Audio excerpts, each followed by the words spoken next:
এই যে ডাল পোকা, এটা খোসা পোকা, এটা লাগা শুরু হয় আপনার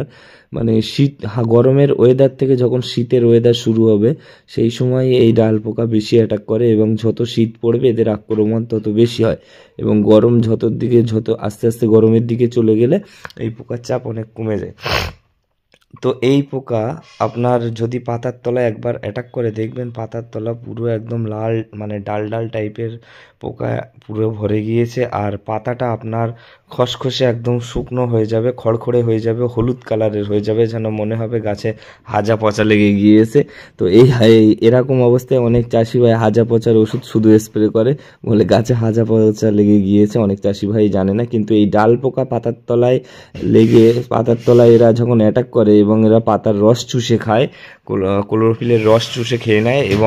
এবং ওই রস চুষে খাওয়ার মধ্যে ওর মধ্যে এক ধরনের বিষ ঢেলে দেয়, যার জন্য গাছে অনেকটা